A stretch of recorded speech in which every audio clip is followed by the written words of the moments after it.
나이 들면서 믿을 것은 자식도 아니고 집밖에 없다라고 말하는 사람들이 많습니다. 평생을 일해도 내 이름 석자가 적혀 있는 종이 등기 필증을 가져보지 못하는 사람들이 많이 있지만 대중교통 환승하는 것보다 쉽게 평수를 넓히고 재산을 불려가는 사람들도 많이 있습니다. 우리 한국인들에게 집은 아주 특별한 존재입니다. 내 집을 샀다는 것은 성공과 안정을 의미하는 것이고 재산을 성큼성큼 불려나갈 수 있는 기회를 갖게 되었다는 것입니다. 또 나이 들어서는 노후 대비의 상징이기도 합니다. 하지만 고도성장기를 빠져나와 저출산에 허덕이는 대한민국에서는 부동산 불패 신화가 계속 이어지지 않을 수도 있다는 전망이 속속 나오고 있습니다. 노후에 살 집은 잘 선택하셔야 합니다. 그래야 자산을 보호할 수 있을 뿐만 아니라 삶의 질도 높여갈 수 있기 때문입니다. 여러분은 현재 어디서 살고 계신가요? 노후에는 어떤 집에서 살 계획이신가요? 대한민국 시니어들에게 은퇴 이후 어디에서 사는 것을 희망하는지 노후의 주거 형태를 물어보면 76.1%가 현재 살고 있는 집에서 살겠다고 답했습니다. 노인이 되면 변화를 싫어하게 되고 오래 살아온 정든 집에서 계속 지내고 싶어하는 경향이 있다고 합니다. 하지만 우리가 나이가 들면 언젠가 한 번은 주거 형태의 변화가 있을 가능성이 높습니다. 연구에 따르면 보통 중년에서 노년으로 넘어가는 시점에 이사를 한 번은 가게 된다고 합니다. 갑작스러운 은퇴나 경제적인 이유, 사별을 하게 되는 등 여러 요인이 있을 수 있겠죠. 물론 다른 주택으로 이사하겠다고 응답한 경우도 20.4%를 차지하였으며 장래의 간병에 대비하여 노인 전용 주거시설에서 살고 싶다고 응답한 사람들도 있었습니다. 은퇴 후 어디에서 살 것인가는 기본적인 의식주 생활에 포함되기 때문에 은퇴 생활에서 매우 중요한 문제입니다. 노후에 집을 옮기면서 인생 후반전을 시작했다가 잘못된 선택 때문에 오도 가도 못하는 신세로 전락하는 경우가 많이 있습니다.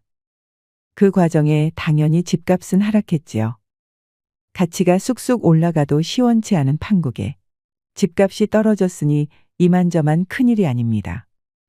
가진 거라고는 집 한 채가 전부인데 가치가 뚝뚝 떨어졌다는 것은 노후 준비가 기반부터 흔들리게 된다는 것입니다. 청춘을 바쳐가며 열심히 평생을 일해서 가진 거라고는 이제 집 한 채뿐인데 노후에 살 집은 어떻게 해야 할까요? 그래서 오늘은 나이 들어서 노후에는 어떤 집에서 거주하는 것이 제일 현명한 선택인지 함께 고민해 보겠습니다. 노후에는 절대 눈길조차 주면 안 되는 그런 집이 있습니다. 노후에 집을 구할 때 이건 정말 아닌데라고 생각하는 것은 나이가 들어서 무리한 대출을 받으면서까지 평수를 넓혀가는 사람들입니다. 가진 여유자금을 꼬박꼬박 은행이자로 납부하면서 넓은 평수에 살아야 되는 이유가 있을까요? 노후에 월급이나 수입이 정기적으로 들어온다고 해도 대출금리가 비싸서 가계에 큰 부담이 됩니다. 본인이 100% 보유하고 있는 자금으로 평수를 넓힌다고 해도 노후에 평수를 넓히는 것은 다시 생각해 보시라고 말씀드리고 싶습니다. 이렇게 평수를 넓혀서 이사를 하시는 분들은 대부분 자식이 결혼하고 아들, 딸, 손자들이 오면 집이 넓어야 되지 않을까 생각한다고 합니다. 그리고 결혼하기 전에는 사돈 보기에 작은 집이 민망해서 이사를 결심한다는 분들도 많습니다. 아들 장가도 처음 보내고 딸 시집도 처음 보내니까 잘 몰라서 하는 말일까요? 제대로 된 사돈이라면 평수 가지고 따지고들 일도 없을 테지요. 요즘 자식들은 명절 때 오랜만에 집에 와도 자고 가지 않는 경우가 많습니다. 부모 집에서 자고 가는 자식들도 물론 있겠지만 가까운 숙박시설에서 자는 게 편하다며 아침에 와서 제사 지내고 본인 집으로 가거나 여행을 떠나는 경우가 많다고 합니다. 시대가 많이 변했습니다. 자식이 자고 갈까봐 빚까지 내서 노후에 넓은 평수로 이사가는 것은 신중히 생각해 보시길 바랍니다. 부담스럽지 않은 선에서 노후에 편하게 살 집을 선택해야 합니다. 다른 사람들이 집을 사고 팔아서 시세 차익으로 큰 돈을 벌었다는 말을 듣고 나도 뒤쫓아서 대출받아 집 샀다가 쪽박 차는 경우가 많습니다. 남이 장에 간다고 걸음지고 나선다는 말처럼 어줍지 않게 뒤늦게 뛰어들면 평생 일해서 겨우 준비한 노후 자금이 집에 묶여서 오도 가도 못하는 신세가 될 수 있습니다. 노후에 땅을 치고 후회하면서 아파트 분양받은 거, 분양권을 지금이라도 팔 수 있냐고 물어보는 노인분들이 많습니다. 마이너스 6천에도 거래가 하나도 안 되고 있던데 어떻게 파냐는 핀잔을 들으며 살아가고 있습니다. 노후 자금이 넉넉하지 못하니 울며 겨자 먹기 식으로 해결해야 하는 경우가 다반사입니다. 요즘에는 당근마켓에도 집을 판다고 많이 올라온다고 합니다. 내가 미쳤지. 괜히 늦게 분양을 받아서 안 해도 되는 고민을 하고 있다며 땅을 치고 후회해도 이미 늦은 것입니다. 집값도 폭락하고 감당 안 되는 대출 이자 때문에 늙음악한 노후에 대출을 알아보러 다니는 처량한 신세가 되는 것입니다. 처음 분양받을 때 프리미엄 1억 2억 준다고 할 때 팔지 않았던 아파트 분양권이었는데 지금은 사는 사람이 없습니다.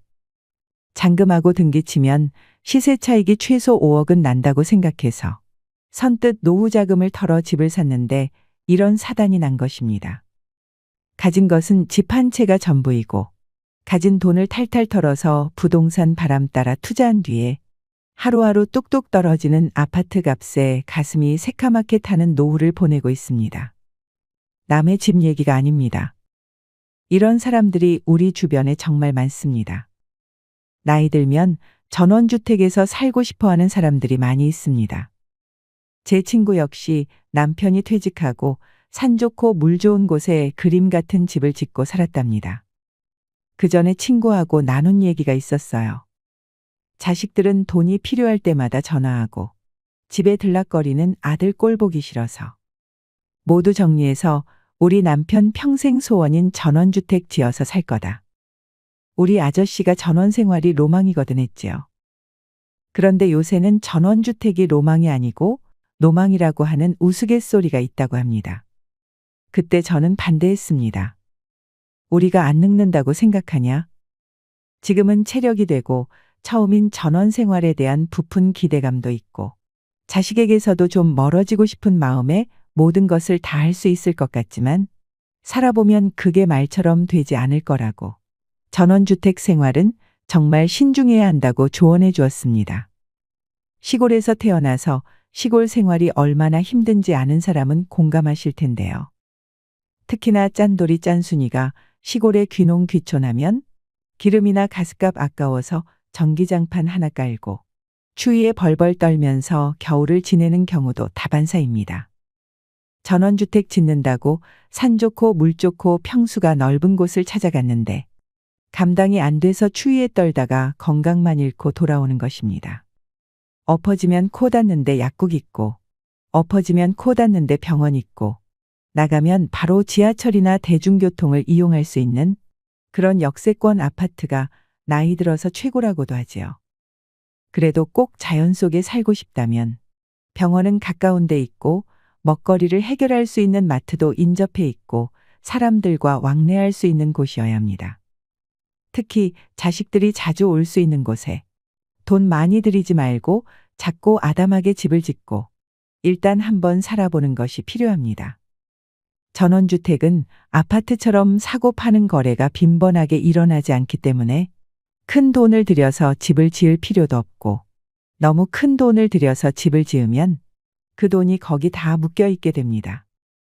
나이 들어서 자식 대신 내 노후 생활을 책임질 수 있는 연금이나 현금을 노려야 하는데 나이 들어서도 집에다가 돈을 바르고 살면 비참한 노후를 보낼 수 있습니다.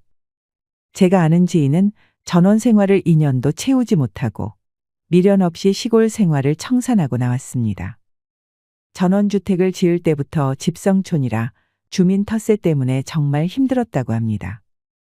나이 지긋한 사람들이 이유 없이 쌍욕을 하는 경우도 있고 공사 차량이 마을을 지나가지 못하도록 각종 장애물로 막아놓는 것은 일상생활이었다고 합니다. 이장, 부녀회장 등 조그마한 마을의 직책이 얼마나 많은지 마을발전기금 수백만 원부터 마을 행사 때마다 찬조를 지속적으로 요구해서 미칠 노릇이었다고 합니다. 더 이상 이런 상식밖에 마을에서 살다가는 정말 미쳐버리겠다고 생각을 하고 집과 땅을 처분하려고 해도 교묘하게 방해를 해서 거래가 잘 이루어지지 않았다고 합니다. 공기 좋다고 들어가서 시작한 전원 생활이 친구에게 우울증이란 병을 가져다 주었고, 친구는 난 자연에서 살고 싶다. 지금부터 자연인이다. 이렇게 외치면서 시골로 들어갔는데, 나올 때는 다시 매연에 찌들어 살아도 도시에서 문화생활 즐기며 사는 게 너무 좋다. 이렇게 소리치며 다시 돌아왔습니다. 그러면서 내가 살았던 그 동네 시골 사람들은 너무 무섭더라. 꿈을 안고 시골의 귀농이나 전원 생활을 하려고 하는 사람들. 절대 먼저 땅부터 사지 말라고 할 거야 라고 하더군요. 1년 정도 월세살이 하면서 동네 분위기를 딱 보고 결정해야 된답니다. 이장, 부녀회장 모두 칼만 안 들었지. 진짜 무서운 사람들이라며 경우 없고 더러운 자식 피해서 들어갔는데 우리 아들놈보다 더 더러운 사람들이 천지이더라 하며 혀를 끌끌 찼습니다. 아침에 일어나면 매일같이 풀 뽑고 안 움직이면 살 수 없는 게 시골 생활인데 나처럼 여기저기 삭신이 쑤시고 게으른 사람은 절대 들어가면 안 된다는 조언도 덧붙였습니다. 물론 전원 생활을 하면서 만족하고 사시는 분들도 많을 것입니다. 그리고 전원 생활이 잘 맞는 분들은 노후에 삶이 풍요로워지는 것도 분명 느낄 수 있을 겁니다. 지금까지 전원주택에 살면서 너무 행복하다는 사람들도 만나보았고, 친구처럼 전원주택 생활에 적응하지 못하거나 갑작스럽게 얻어지는 질병으로 위급 상황이 발생하였을 때 어려움을 겪었던 사람들도 많이 봤습니다. 나이가 든다는 것은 우리가 생각하는 것보다 훨씬 더 많이 조심해야 되고, 많이 배워야 되고, 하지 말아야 되는 것도 정말 많습니다. 노후에는 남들과 비교하지 말고, 남들 눈 의식하지 말고, 어떤 집에서 살든 내가 편하고 내 수준에 맞는 집에서 살면 됩니다. 나이가 들면 집에 내 인생을 맞추는 건 아니라고 봅니다. 평생토록 집에 내 모든 걸 맞추고 살 수는 없는 노릇입니다. 집보다는 사람입니다. 나이가 들면 벌어놓은 돈도 사라지고 수입은 점차 작아질 수가 있습니다. 나름 노후 준비를 잘해놨다고 자부하던 사람들도 곶감 빼먹듯이 야금야금 빼먹다 보면 모아둔 돈은 금세 사라집니다. 재수 없으면 120살까지 살 수 있는 재앙이 나에게 올 수도 있는데 부동산이 아닌 정기적으로 나오는 연금을 보유하고 있는 것이 노년에는 최고로 좋은 방법이라고 생각합니다. 목돈 역시 노후에는 폭탄이라는 걸 잊지 마세요. 빚내서 무리하게 집을 절대 짓지 마시고 너무 큰 평수로도 옮기지 마세요. 사실 60이면 아직 청년입니다. 요즘 나이 60을 노인이라고 칭하면 욕을 먹지요. 주변의 공인중개사 지인에게 물어보면 나이 60만 넘어도 큰 평수 말고 소규모 주택이나 작은 평수 아파트를 찾는 사람들이 정말 많다고 합니다. 큰 평수는 나이 먹으니까 관리하기가 너무 어렵다라는 거죠. 요즘에는 짐을 많이 버리고 미니멀 라이프로 사는 사람들도 있지만 우리가 살다 보면 짐이란 게 버리고 버려도 또 채워지잖아요. 채우지 말고 비우는 연습을 하면 좁은 공간도 넓게 사용할 수 있습니다. 노후의 행복은 클수록 좋고 근심은 작을수록 좋습니다. 노후의 어떤 모습으로 어떤 무게의 짐을 지고 인생의 종착역으로 갈지는 우리가 결정을 해야 합니다. 남을 의식하지 말고 자식이 영원히 내 옆에 있을 거라는 믿음도 내려놓고 살아야 노후 생활이 편안해집니다. 마지막으로 노후의 새로운 집을 선택할 때 반드시 고려하셔야 할 6가지를 소개해 드리겠습니다. 첫 번째는 최소 10평 미만 집은 피해라입니다. 실제로 60대 이후에는 자녀들을 모두 출가시키고 부부 또는 혼자 사는 시니어들이 많습니다. 이때 무조건 작은 집으로 가야겠다는 생각에 10평 미만 집을 선택하는 경우도 있는데요. 보통 정부에서 지원하는 실버 임대주택의 경우에도 전용 8평, 10평 정도가 많고 오피스텔의 경우에도 10평이 채 안 되는 곳이 많습니다. 하지만 나이가 들면 너무 좁은 집에는 살 수 없습니다. 여기서 좁은 집이라고 하는 것은 10평 미만을 이야기하는 것인데요. 10평이라는 것이 사람이 자기가 원하는 물건을 놓고 정신적 안정감을 추구하기에 최소 조건이며 흔히 말하는 복지적 공간이라고 합니다. 그래서 노후의 가장 좋은 주거 형태는 18평에서 20평대의 소형 평수이지만 오락과 친교를 모두 가까운 거리에서 해결할 수 있는 주거 형태가 가장 좋습니다. 작은 집이라 해도 부부 각자가 방을 하나씩 쓸 수 있어야 합니다.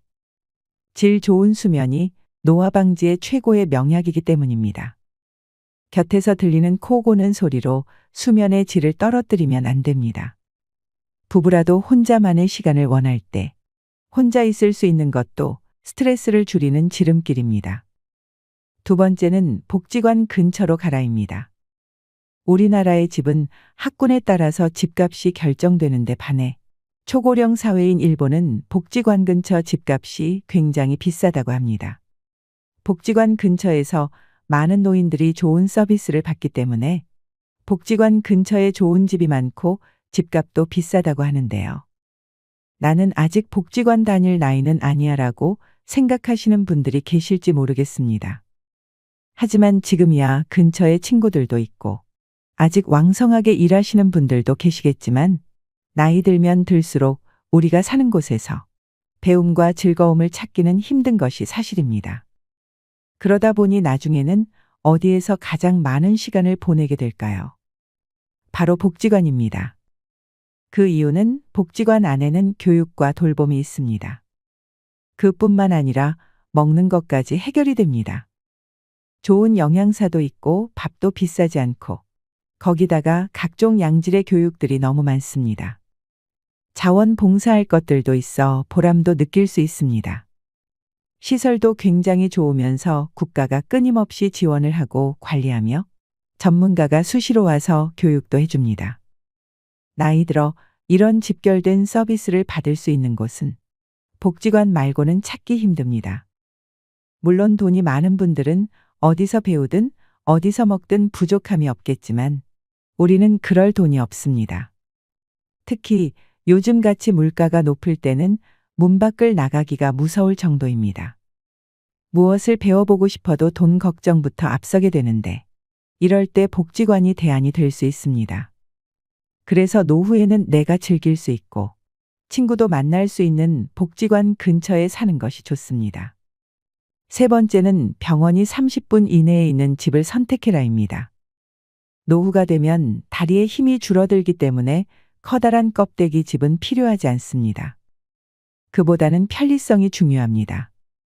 지하철역에서 50m 내에 위치한 소형 아파트가 노후 생활에 가장 적합합니다. 역에서 가까우면 이동은 물론 물건을 사는 일이나 병원에 다니는 데도 얼마나 편할까요? 가까우면 가까울수록 좋은 것이 병원이지만 제가 특히 30분을 강조하는 이유는 우리가 기초 의료 서비스에 접근하기 위한 최단 시간이 30분이기 때문인데요. 정말 위급한 상황을 제외하고는 30분 이내에 병원에 갈 수 있으면 됩니다. 요즘 의료시설이 잘 되어 있어 지방 몇몇 곳을 제외하면 보통은 30분 이내에 병원이 있습니다. 노후에 집을 선택할 때는 병원이 가장 우선순위가 되어야 하는데요. 중년을 넘어가면서 건강에 대한 이슈가 굉장히 커지게 됩니다. 아무리 몸 관리를 잘한다고 해도 70이 넘어가면 병원을 밥 먹듯이 가게 됩니다. 건강한 분이 잘 없습니다. 그럴 때 가벼운 병은 가까운 곳에 가서 치료를 한다고 하지만 중병이나 장기 질환들, 만성 질환들이 계속 발생하게 되면 큰 병원을 많이 이용할 수밖에 없습니다. 그래서 질병에 대한 관리가 가능한 곳을 30분 이내에 갈 수 있는 곳이 가장 좋습니다. 한적한 곳의 전원주택, 공기가 맑고 자연 속에서 살고 싶은 꿈은 누구나 있을 겁니다. 더구나 번잡한 도시에서 바쁘게 종종 거리며 평생을 살아왔기에 은퇴 후에 한적한 자연 속에서의 생활을 계획하는 분들이 많이 계십니다. 하지만 나이 들수록 대형 병원과 가깝고 배울 수 있고 운동할 수 있고 여럿이 함께 취미 생활을 즐길 수 있는 문화센터와 도서관, 그리고 쉽게 쇼핑할 수 있는 곳들이 많은 그런 곳에 사는 것이 최고입니다. 초고령 사회인 일본이 고독사로 골머리를 앓고 있지만 한 아파트 단지는 지난 12년 동안 고독사가 한 건도 발생하지 않아서 대안으로 주목받고 있습니다. 4천여 명이 거주하고 있는 이 조그만 아파트 단지에는 꽃꽂이, 서예 등 주민 스스로 만든 소모임이 180여 개에 이르고, 그래서 이 아파트 단지에는 1년 내내 각종 행사가 끊이질 않습니다. 아파트 관리도 주민 스스로 맡아서 하는데 이는 거주하는 노년층의 수입이 되기도 합니다. 또 단지는 인적 네트워크를 촘촘히 구성해서 서로의 일상을 챙겨줍니다. 이 사례로 얻을 수 있는 교훈은 어쩌면 나이 들어서는 주변 사람들과 교류하며 서로를 챙겨줄 수 있는 곳에 살아야 한다는 겁니다. 덩그러니 한적한 전원주택은 더욱 신중해야 할 일입니다. 그럼에도 불구하고 한적한 전원 생활을 꼭 해보고 싶으시다면 전원주택을 짓거나 구매하지 마시고 월세 내며 먼저 살아보시기를 추천드립니다. 다른 노후 전문가들도 그렇게 얘기합니다. 땅이나 집에 큰 돈 묶이지 않은 채로 해보고 싶은 전원 생활 하다가 다시 도시 생활이 그립고 필요할 때 인프라가 갖춰진 도시로 돌아오시면 된다고 말이죠. 네 번째는 자녀와 살아야 한다면 가치보다는 근처를 선택해라입니다. 우리는 자녀와 살고 싶지 않지만 어쩔 수 없이 함께 살아야 하는 상황이 올 수도 있습니다. 많은 분들이 사별을 경험할 때 이사를 생각하게 된다고 합니다. 사별을 경험하게 되면 내가 몇십 년을 살던 내 집이 갑자기 공허하고 무섭기 시작합니다. 또 한 가지는 집이 관리하기에 너무 크고 어렵습니다. 그래서 그때 집을 좁혀가거나 아니면 자녀들이 가까이 있는 쪽으로 옮겨가시는 분들이 많이 계십니다.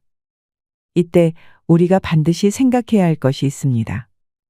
부모와 자녀가 함께 살면 주거비와 식비의 부담이 줄어들고 외로움은 어느 정도 해소될 수 있으나 사위나 며느리와의 관계에서 오는 새로운 인간관계 스트레스가 생길 수 있다는 것입니다.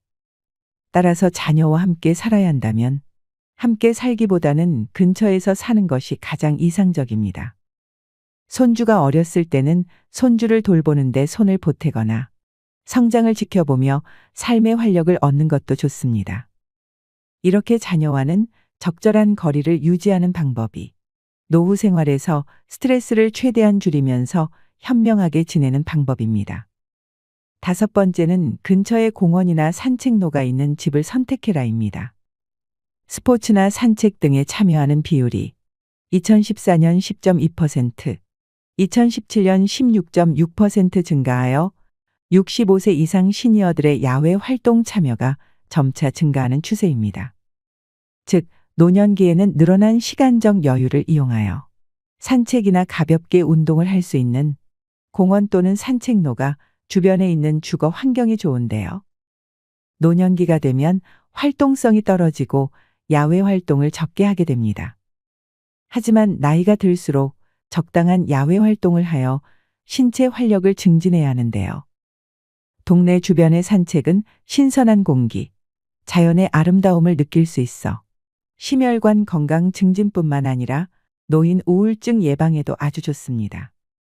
여섯 번째는 노후용 집은 따로 있다입니다. 우리가 집을 소유하고 있으면 재산세, 관리비 같은 여러 가지 유지 비용이 발생하게 됩니다.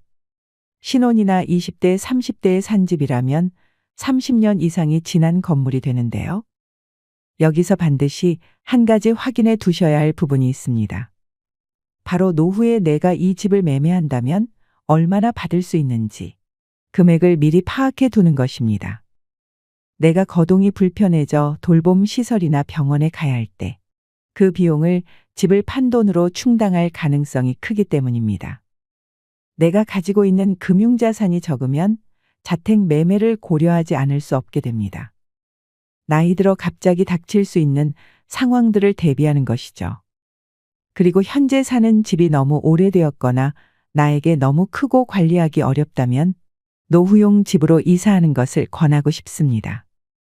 노후가 되면 다리에 힘이 줄어들기 때문에 너무 크고 넓은 집은 집만 될 뿐입니다. 노후용 집은 평수가 너무 넓지 않아야 합니다. 자녀들이 모두 독립해 나갈 시기가 되면 부모들은 집을 줄여나가야 할 준비를 해야 합니다. 이제 부부 2명만 덩그러니 남았으니 쓸데없이 큰 집에 살 필요가 없어졌기 때문입니다. 하지만 반대로 결정하시는 분들이 많이 계십니다. 곧 사위나 며느리도 생길 것이고 사돈들 보기도 그렇고 또 손자 손녀들이 생기게 되면 지금 사는 집은 비좁겠다 하는 생각에 넓은 평수로 옮기고 싶어 합니다. 하지만 넓은 평수 아파트는 크나큰 실수가 될 수 있습니다.